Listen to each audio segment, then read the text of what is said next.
Hey, Southeast Missouri sports fans. Enjoy the show and want to take it on the go? You can find every episode on Apple Podcasts, Spotify, Amazon Music, or YouTube. Tune in as they air by searching SEMO Sports Zone wherever you may be listening.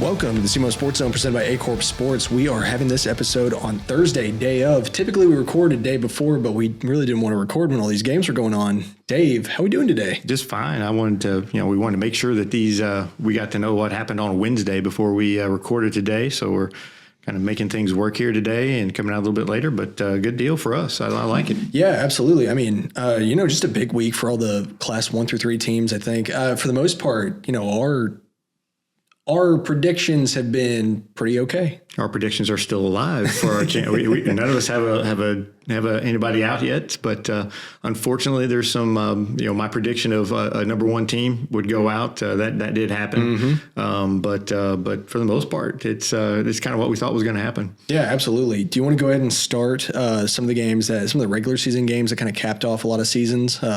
Yeah, we can go get those out of the way real quick. Let's start off with Sikeston versus Campbell, 84-66.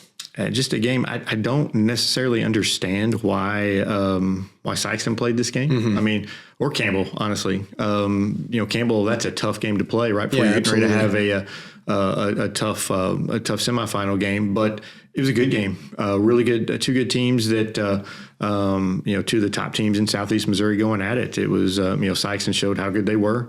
And Campbell, man, they were relentless. They just hit a lot of threes. I think they hit 10 threes in the game.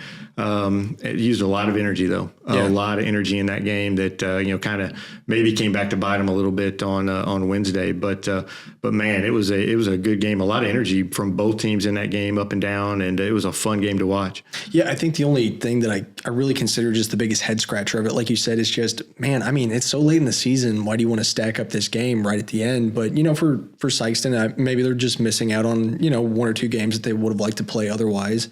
Weather could have been a factor, things like that. Kind of just stocks you up for the rest of the season at this point. Yeah, Sikeston wanted to play. They lost a game against New Matter. New Matter's not going to make that up. So they wanted to play. They had a game available and wanted to go ahead and play it just to stay sharp. I just worry about injury in games like that because, Sikeston's a better team. You knew that going in. It was going to be really, really tough for Campbell to stay with them, which they did.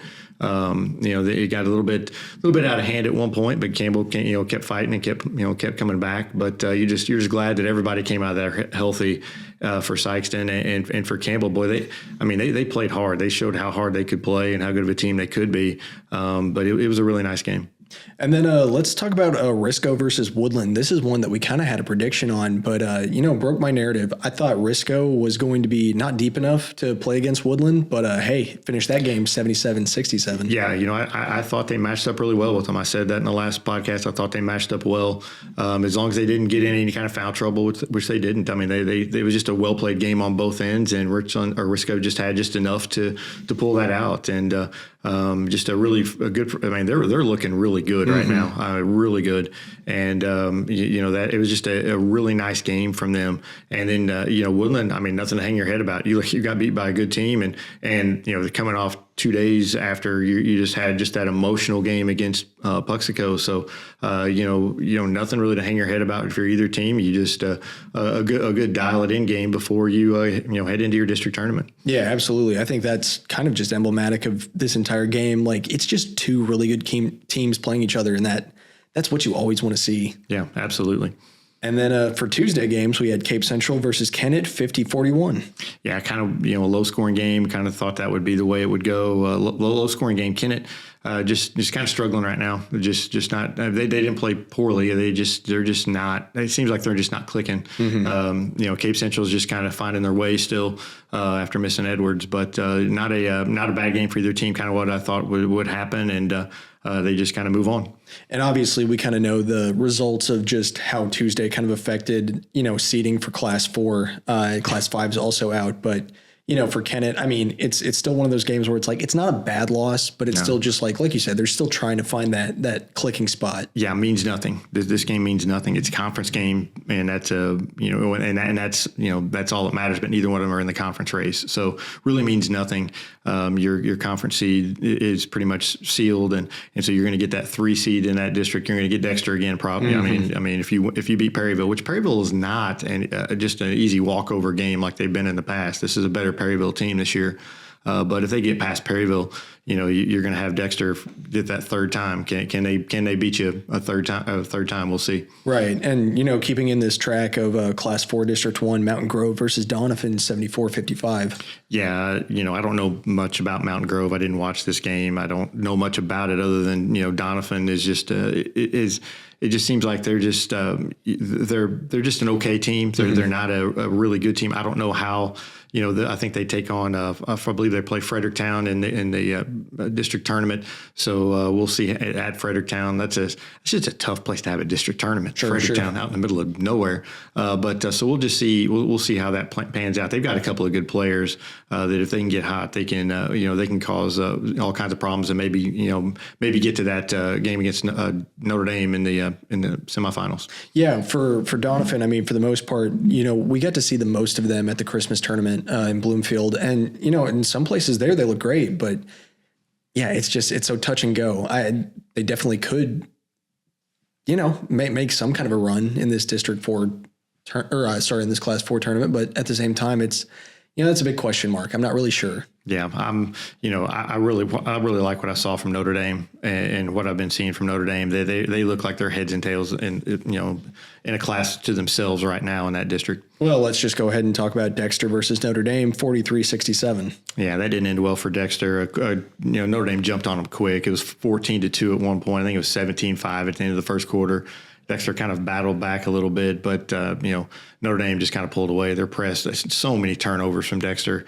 I know that they were, a little rusty because they hadn't played in probably a week and a half or more. But still, I mean, they just didn't. I mean, Notre Dame looked like they were sharp, and Dexter did not look sharp at all. Yeah, and that's been Dexter's MO kind of for the whole season. Is like that's one of the biggest complaints I've had is just turnovers. Man, there's just so many. Yeah, and for Notre Dame, I mean, lock in that 1 seed. That's pretty much all they had to do. Yeah, they just win that game and you get that 1. They did, and so now you're they're the definite favorite to win that district. I mean, I think just watching this game just really showed that Dexter's got a long way to go to make a run at them, and I think Kennett does as well. So Dexter, Kennett, I see right there, 2A, 2B. So, I mean, that's a big gap there that they've got to make up in just a short amount of time. And let's talk about Seckman versus Jackson, 66-57. This one surprised me. Not a great loss for Jackson. I mean, Seckman's a team that Jackson normally takes care of. Just kind of a surprise there. And again, there's so many other games going on this week. I didn't get any eyes on that game, but just a very surprising score. Sure. I mean, we kind of thought that, like you said, we thought Jackson would just take care of Seckman, but I feel like everybody's got one of those games that you should win on paper, and then you just kind of, I don't know, you just don't show up. Yeah. And I mean, that happens to pretty much every team we've seen all year, is that you've got at least one game where it's just like, things just didn't go your way. Yeah, it's a tough game for Jackson because it's coming off that Sikeston game, which that was such a game that was built up, and then obviously Seckman's not going to have that build up whenever you play that game, and again you're pretty much, I mean, you're kind of getting ready for districts at that point, but just not what you want to see, not how you want to head into districts losing that game. Right. And then final game I've got for Tuesday, and this one's kind of a little bit out of our area, but I think it's worth mentioning. Farmington versus DeSoto, 68-38. Yeah, Farmington's playing well. They turned around and played last night against Notre Dame, beat Notre Dame.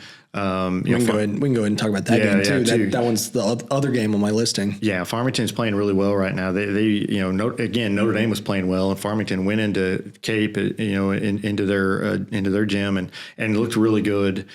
Turned up the press and forced a lot of turnovers, and the defense just kind of just made a lot of it.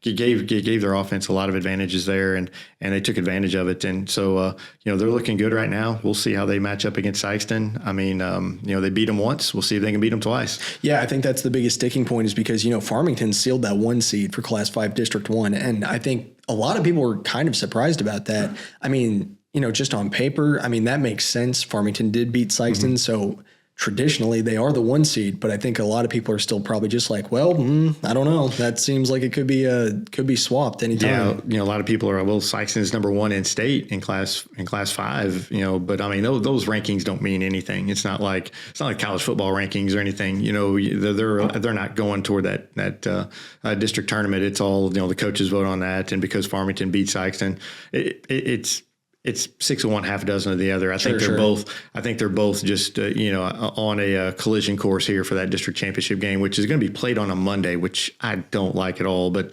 it's still they're on that collision course for that game, and it's at Farmington, which is that's tough. It's tough to, you have your weekend and all of a sudden you got to get on a bus on a Monday and drive up to Farmington on all those roads from Sikeston, which is not an easy, get to.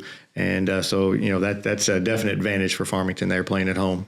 Absolutely. And I mean, for Sikeston, they probably had this game, like knowing that a rematch was on the horizon, since that loss to Farmington, they've probably been, Farmington's probably been living rent free in those practice sessions. Oh yeah, absolutely. And Coach Hollifield's dialed in on Farmington, and I'm sure they've got a plan in place on how to attack this Farmington team. I mean, Coach Hollifield is very good about coming up with game plans, especially after you played them one time and coming up with those game plans. It kind of eliminate some of your strengths. Yeah. And, I think for Sikeston, obviously, let's talk about an upcoming game, Father Tolton versus Sikeston. Whenever this episode comes out, it's probably going to be an hour before tip-off. So I think this is the time for Sikeston to really shore up and not really show out, but, just show that, like, they've still got everything they need to take on anybody in this Class 5 District 1 tournament. Yeah, absolutely. It's a big test for Sikeston. They lost to Tolton last year, so it's a big test for them. And for them to have them at home, I think this is a big advantage because Sikeston plays so well at home. They play well in the field house. This will be the last game for a lot of the seniors in the field house. So we'll see how they respond. But I expect Sikeston to come out fired up playing with a lot of energy. I think they're going to be ready to go. All right. Do you want to move on to districts? Absolutely. I'm ready for this district talk. We've got a lot of good stuff coming. All right, let's start off with Class 1 District 1. First game on the listing, let's talk about Cooter versus Clarkton, 77-65. Yeah, Clarkton had that game, a tough game against South Penn last week. We thought they were playing better, but Cooter played really well. Cooter played well here. Then they played well, against Risco last night. They just didn't have quite enough. But they're a good basketball team, and they shot it well in this tournament.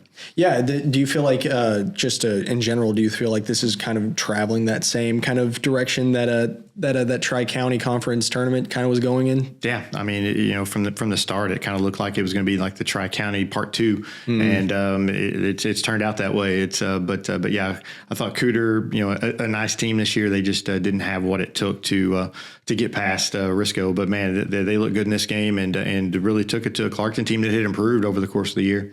And Gideon versus South Penn, 83-40. I mean, Gideon, we've said Gideon's improved this year. Like from last year, Gideon has definitely improved. The loss to Southland immediately afterwards. I mean, for Southland, you're probably over the moon about this. Yeah, Southland's got to be fired up. I think this is their first district title game since 2016. They've never won one. You kind of look, there's 3 teams in the area that have never won a district title that are playing for one on Friday night. And I hope at least one of them gets one, if not multiples. But I think Southland, they've got their work cut out for them. They had a tough game against Risco the first time they in that Tri-County championship when Risco was missing their 3 players. They're not going to be missing those 3 players on Friday night, and I would assume Risco is going to come out kind of fired up, ready to show how good they are, making sure they get to this, make sure they get to the playoffs. So I expect big things from Risco, and it's going to be a tough road for Southland, but they've had a really, really nice season. Yeah, and I think for Risco, you don't want to call this matchup chalk. I don't necessarily think it is. You don't want to get too in over your head about it. But, Risco, I mean, they've got state aspirations at this point. That's where their eyes are at. Yeah, this is Risco's game to lose, but yeah, you don't just write in ink. I mean, because they got to play these games. Only 2 teams can win it. So really nice job from Southland getting here, because I really kind of thought Gideon playing at home would be the kind of have the advantage there. But Southland just played better, and that's all there was to it. They just played better. Yeah, and we've already talked about Risco and Southland's matchup, but I think, I was asked by one of my supervisors of just like, well, I know you don't have any more regular season power rankings coming out, but where does Risco stack up hypothetically if you did? And I said, well, they just keep climbing. They've got to be the top 3, right? I think they got to be number 1 at this point, but that's just me. Yeah, definitely top 3. I hadn't thought about it since I knew we weren't doing power rankings, but they've got to be, definitely at top 3, if not, like you said, if not the top 1. All right, let's move on to Class 1 District 2. What do you think about this one, just in general? This has been just a brawl of bottom half of the bracket. I think the top half of the bracket, you had Scott Central, take care of Leopold, which was kind of a surprise. That was like one of the first, I don't want to say shocking, but just kind of like, man, really? First upset that I can really look at and just be like, man, that did not go how I thought it was going to. Scott Central's another team. It's kind of like Charleston. They up their game. Even if they've had a bad year, they get into a district tournament, they up their game. Now, they don't have the talent that Charleston has. They don't have the talent that they've had in the past, but they're going to be a tough out in any kind of district tournament. And Leopold, they'd won 8 and 9 coming in, and I think they just got snuck up on, and didn't hit shots when they needed to, and they'd played 12 days before. Leopold beat them by 10 or 11. So it was just a nice performance by Scott Central. I just think Leopold just didn't have it, and that's just not the time not to have it. Yeah, and I think for me, we talked about the chances of seeing Leopold play Richland, and kind of what the implications of that were. And man, just the wind taken out of my sails at that point, it's just like, well, I built all that up in my mind of speculating well, maybe Leopold's got this. That's why they didn't want to show it to Richland the first time they played each other. And then Leopold's first out in the tournament. So yeah, it was kind of surprising. Definite surprise, but that's why they play them. And then you look at the bottom half of this bracket. They the first round kind of went as planned, but then the Delta Bell City game last night was just a brawl. Do you want to talk I mean, obviously I'm not taking a team to win typically and putting I'm not betting on anything, but at the same time, I kind of put my stake on that. Hey, Delta's gonna win this district tournament. And, I had a few heart palpitations over it, especially when I'm looking at score updates, things like that, of just Delta's behind. Yeah, for the majority of the game. Yeah, Bell City just physical, just a physical game. Bell City just continued to have that lead for most of the game, but Delta just never went away. They just and then coming down the stretch, they really turned it up and were able to make some plays when they had to. And it was just a big win for Delta. Now you got to turn around and do it again. But I mean, you've got that game had to take a lot out of you.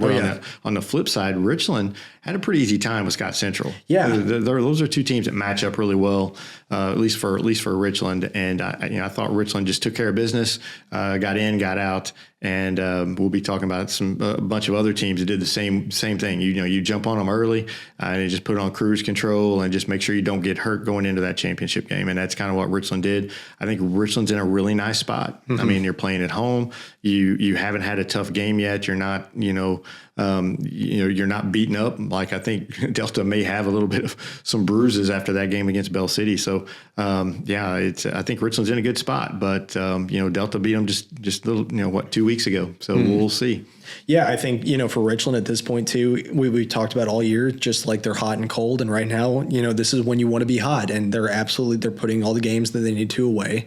And, if they can do that to Delta, I'm not going to be surprised. But at the same time, like you said, 2 weeks ago, Delta beat Richland. And I've been hot on them ever since. So who knows? Honestly, this has been the Class 1 District 2 has been a big who knows. But if Richland comes out and takes it, then, maybe I shouldn't have been so speculative about it as I have been. I don't know. I think it's going to be a good game. I think it's going to go down to the wire. It's going to be a great game, and either one of those teams can win. I think it's a toss-up at this point. All right, let's move on. Class 2 District 1, Zenith Hornersville versus Neelyville. Well, we talked about Neelyville all year long, or not all year, but about mid-season. We started talking about Neelyville. Neelyville's not bad. Look at the teams that they lost to. Look at this. Look at that.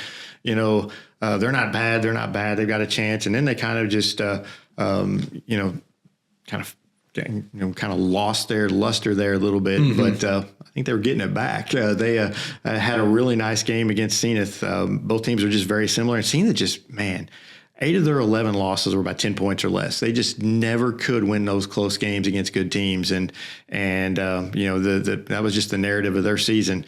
And Neelyville took advantage of it, just pulled it out. And, a lot of people know what happened next. Oh, yeah. And we'll get to that. Don't worry. But next up, Hayti and Hawcom, 111-35. Hayti, man. I thought they used them all up. I really thought they used them all up. You were talking about watching game scores. We'll talk about their game on Wednesday night here in a second. But they used a lot of points up in that game. They played well, and they were just on fire and were not letting up at all on Hawcom. And they look really good. They look like they're a team that can make a run to the Final Four.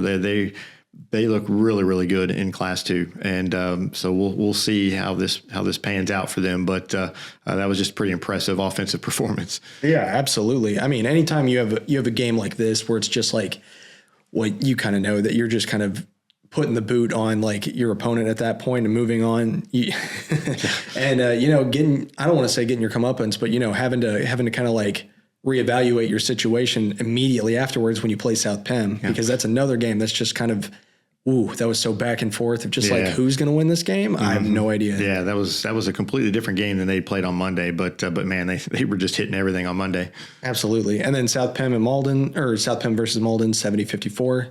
Yeah, South Penn, they're just that team that has been pretty good all year, but just not really good. I mean, they were just right there. It looked like they if they could have just taken that next step, but they just, they look good in this game, but you're playing a 2-win Malden, right. So yeah, I mean, that was kind of what was expected. And then you move on and you give Hayti all they want. Yeah. And I think for Hayti, take that game into consideration, because that's South Penn's best that you got. And, Hayti was kind of on the back foot a little bit. Yeah. But for them to come back and do what they did, I think, all right, you want to talk about Campbell and Neelyville? Because I think that's the biggest upset I've ever. Yeah, let's go ahead and talk about that. And you feel bad for Campbell because they've had a great season. Mm-hmm. They've had a great season, and it's just one of those where they just didn't make shots, and they really struggled making anything. And then you start the fourth quarter. I think they started the fourth quarter and missed 6 free throws to start the fourth quarter. That's just not what we normally see from Campbell. And Neelyville took advantage of it. Yeah. Neelyville was just, they're a good team. And it's tough to beat a good team 3 times. And, this was the 3rd time they had played. Campbell beat them by 7, beat them by 8. And this time Neelyville just turned the tables on them. And, but man, Campbell just couldn't make shots.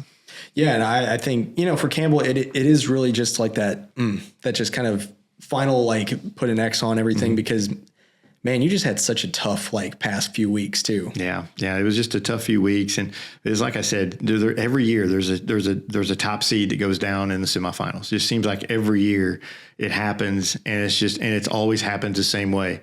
It's a team that they don't get blown out. They just don't play their best that night, and somebody gets them. Mm-hmm. And Neelyville did. Neelyville got them, and Neelyville is going to be a tough out in that championship game. Man, it's Neelyville is really playing well right now, and Campbell just, I think they peaked about a month too early. Sure. And I think last episode I said, what do you think your opinion would be if Neelyville somehow upset both Zenith and Campbell? And lo and behold, here we are. There you are. You called that one, and we'll see if they can upset Hayti, because that's a big ask too. Yeah, and I think for a lot of people, finally that narrative of Neelyville being, are they still sub 500 at this point? I think they're 13-13 right now. Yeah. And they're 500. Right? And most people are starting to say, it's that's the best 500 team I've ever seen. Yeah. How about this? How about if you lose your district championship game, you're 13-14 with a team like Neelyville? Neelyville is much better than a 500 team, but man, they are a definite, definite problem for Hayti in that championship game, just because they're playing so well right now, and they've been playing well since the new year. I mean, 2025 has been good to Neelyville. 2024 was not. Yeah. And but Neelyville's taking advantage of it. Yeah, I mean, from outsiders looking in, like you said, just look at records and these two teams going up against each other. You're probably thinking it's just like, what the heck is this district? Yeah. It's and we knew this district was going to be tough from the start. This was just going to be one of those that any of the top 5 teams could win it, and and it's kind of showing that. Mm-hmm. Absolutely. All right, let's move on to Class 2, District 3. Do we want to talk about the first big upset? Yeah, I mean it was surprising, but at the same time, it wasn't surprising. The Oran-Bernie game, because Oran is a team. Bernie does not play that style that run and gun a lot. Mm-hmm. They play that slower pace type game. If they get in any kind of ACOG got in foul trouble, they weren't hitting their shots, and that's a recipe for disaster for Bernie, and it proved that way. And Oran's a team that's just going to hang around, and they're going to play the same style. They're going to play tough defense, and they made it tough on Bernie, and Oran was able to pull it out. And congrats to them. And Bernie's a team, a lot of young guys. They'll use this for motivation next year. But I think Oran just another situation where just a team got they got snuck up on and just didn't make their shots, and that's again ACOG getting in foul trouble early hurt them too, and Oran took advantage of it. Yeah, and I think that's the biggest takeaway for this. For this Bernie team, like you said, use this as motivation. Like from where you were last year to where you are now. I know losing that first round of a district championship, that that sucks. But you got to think about what was your record? How'd you do this year? What improvements can you make? Is this team going to buckle down and improve? And I think they will. I mean, obviously, you got a bunch of young guys who are all kind of gunning to be the most similar caliber they can. Mm-hmm. And I think Coach Long has a lot to work with now, and especially seeing what do we got to work with. Yeah, you hate losing that game if you're Bernie, but if you're Coach Long, you hate losing the game, but you can use that as motivation all off season long. You can that is something that you can use to get these guys to work even harder. And knowing Coach Long, he will do that, and this is going to be a tough out the next 2 years, in Class 2, because they're going to be really good, and I'm anxious to see how much they develop in the off season up to next year. And for Oran, I think we said it on the last episode too, is that looking at this matchup, we weren't going to count Oran out either. And we said that, and that's one of those things where Oran is a tough matchup for anybody there. And, they were, especially when Bernie, with the style that Bernie plays, Oran fits right into that, where they can match them. And they're a very physical team. So good for Oran. It's nice seeing Oran have a little bit of success there. And then let's go ahead and talk about Puxco and Chaffee, because I think that's, this is the first time Puxco's played in the tournament. I think they did exactly what they needed to. You want to talk about just kind of putting your foot on the neck of your opponent, and then just knowing that you're moving on.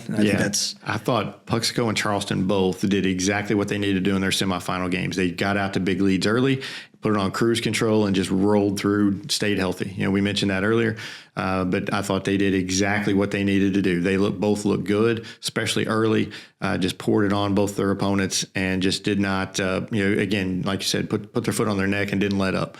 And that's the way you need to play if you're Puxco and Charleston, because both of these teams, I think it's going to depend on who gets out to the biggest, who jumps out quick. Mm-hmm. I think that's going to be the biggest thing. And that's I think both these teams showed that they can do that in the semifinal game, and it sets up the game that everybody's been kind of looking forward to for most of the year on Friday night. Yeah, and I think for both of these teams at this point, you cannot count them out at any point in the game, because we've both seen them on the back foot, being behind a score differential that was maybe 13, 14 points. Obviously, Charleston can come back from that, and obviously Puxco can come back from that. I mean, even when they're not playing their best game, they can come back from that. So I think for these two teams, they're probably going to be playing that, that high caliber basketball we've been expecting. This matchup has kind of been expected all year. Mm-hmm. So I still feel like it's a coin flip. I mean, I've taken Puxco as my winner for this game. Obviously, you've taken Charleston. I really feel like it's just the most I want to see what happens kind of game. Yeah, I'm the same way. I think it's, again, the only reason I'm taking Charleston is because they won 14 straight. And, I'm not going to bet against them until they lose it. And I bet against them before, and it's proven me wrong, made me look like a fool. So this time I'm going to go with them, but at the same time, I believe it's a coin flip because Puxco is playing very well.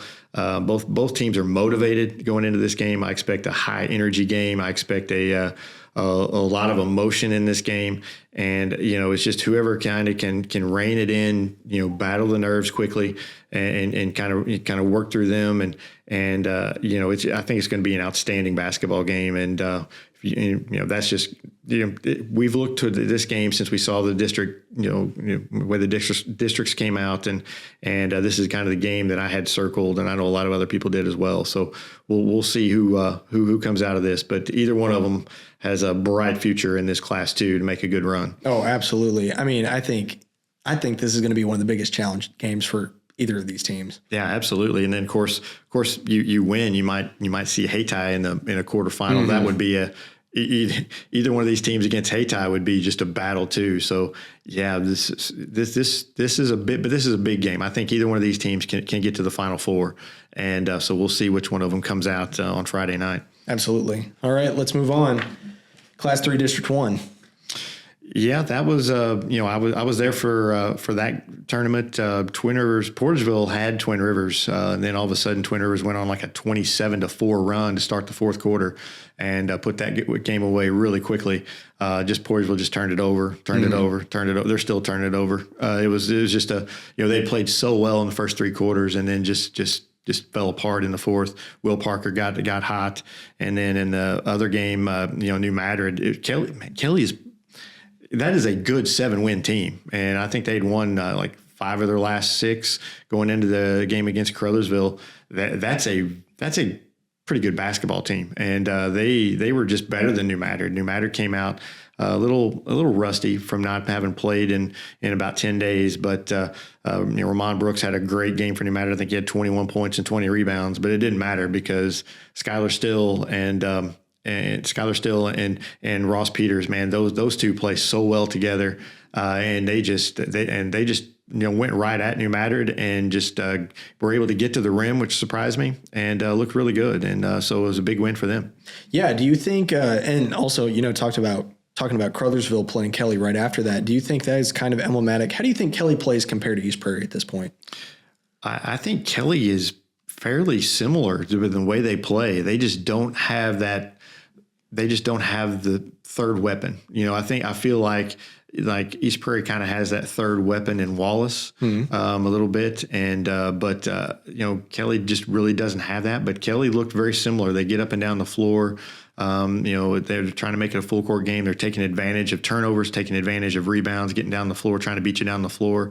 So they're very similar. Crothersville only was ahead of Kelly 58-56 after 3. I mean, that was a tough game. Kelly just turned it over a little bit too much in the fourth. I think East Prairie is a lot crisper than Kelly. Yeah. They won't turn over as much. I think it's going to be a tough game for both of these teams. East Prairie just rolled. I mean, they were not even challenged by Twin Rivers. I think they ended the first quarter on like a 15-0 run. That game was over.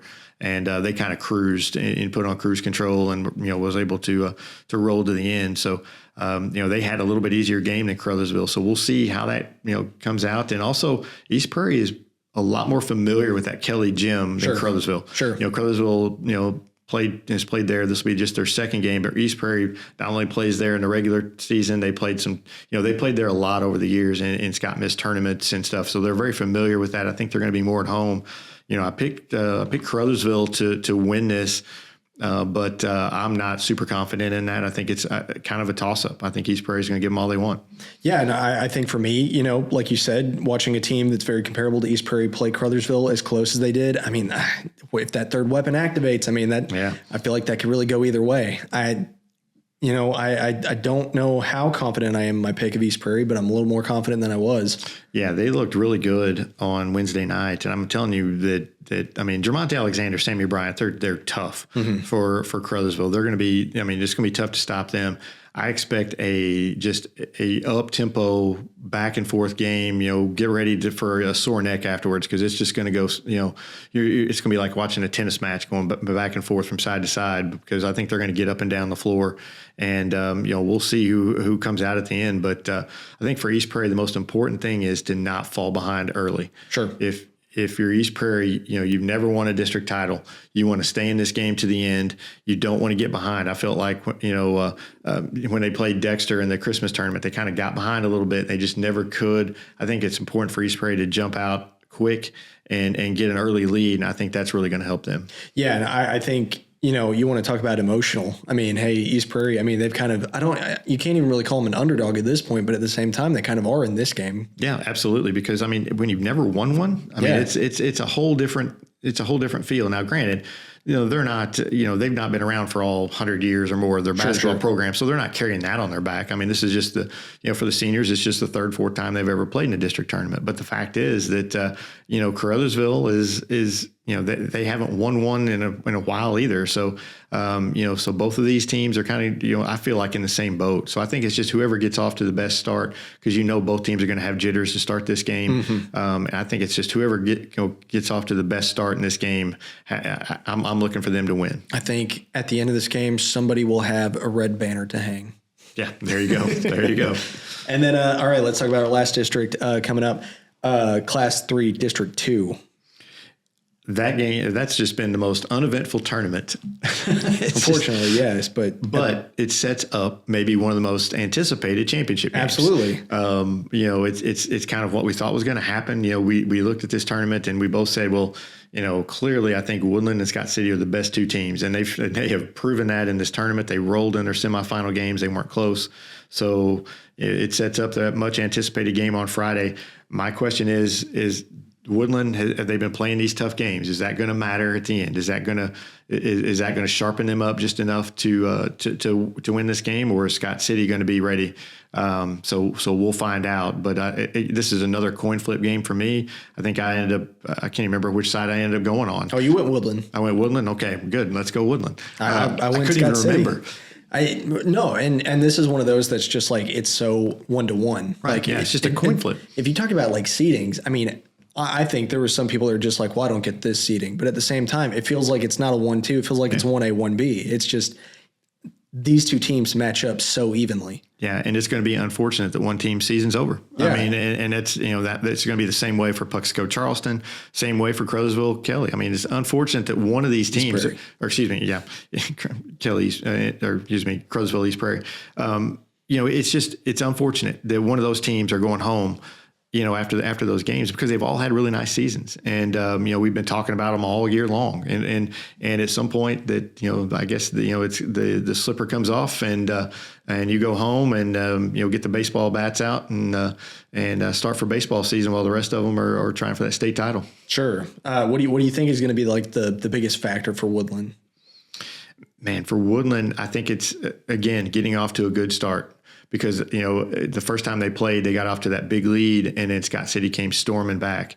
You definitely don't want to get behind early, because, Scott City is a team that's going to feed off that. But Woodland is as well. Woodland's a team that can kind of jump out. If they feed off that energy early, they can kind of build off that lead. When they don't, we saw what happened against Puxico. We saw what happened, when things start going bad, that, things can kind of snowball quickly. We saw it happen against Charleston as well.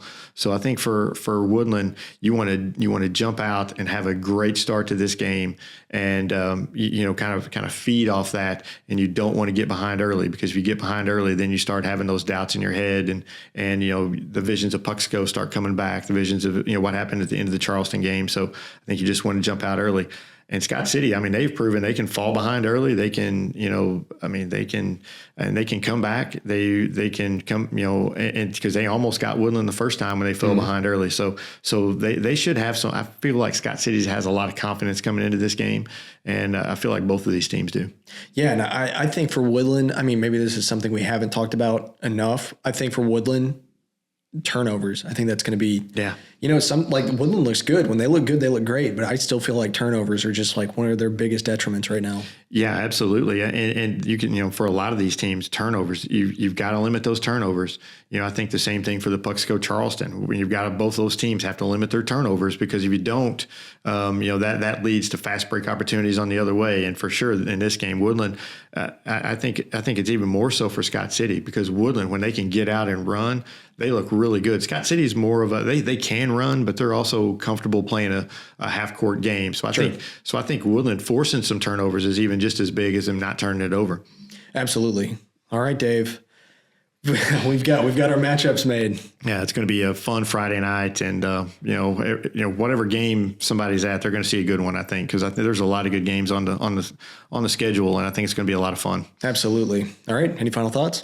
Nope. Just we'll be anxious to talk about the what happens in the next episode. Will be a lot to talk about. Oh yeah, we got a big Sunday coming up for sure. Absolutely, big Sunday. It's going to be a fun night. All right. Thanks for listening. This has been the SEMO Sports Zone, and we'll catch you next time.